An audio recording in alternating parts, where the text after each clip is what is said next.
As human beings, we're inevitably influenced by the culture we grow up in. But when someone grows up in a pagan culture and suddenly claims to be receiving revelations from God, we'd better not see the imprint of pagan theology on those revelations.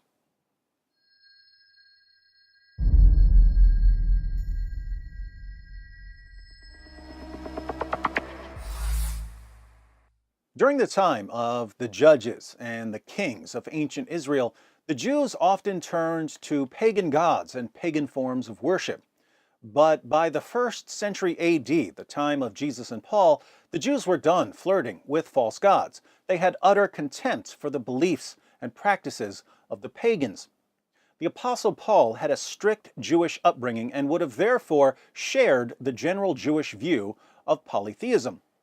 But Paul was no ordinary Jew. He was a Pharisee, a member of the most rigid sect, and even among Pharisees, Paul was considered especially zealous. Why is this relevant? Well, there are Muslims who try to explain the origin of Christianity by claiming that Paul was influenced by Greco-Roman polytheists. Paul was so mesmerized by all of the gods of the pagans that he deified Jesus as a form of compromise. And that might make sense to certain people, assuming they know absolutely nothing about the Apostle Paul, especially the fact that he would have rather died 100,000 horrible bloody deaths than compromise his worship of the one true God.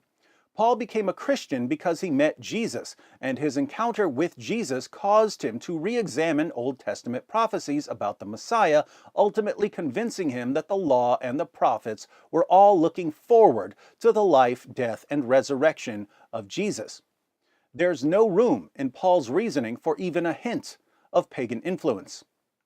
But there was no shortage of pagan influence on Muhammad. For instance, one of the 5 pillars of Islam is the Hajj, the annual pilgrimage to Mecca, which is saturated with paganism and idolatry.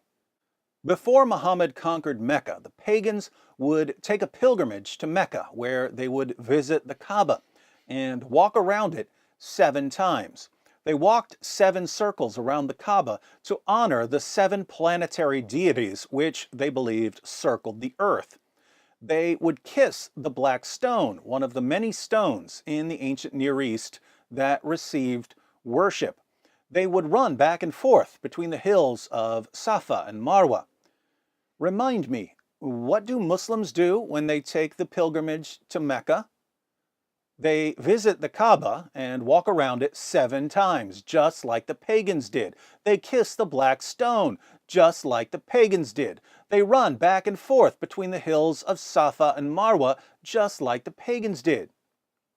But let me guess, if it looks like paganism, and walks like paganism, and talks like paganism, it must be pure monotheism in disguise, right?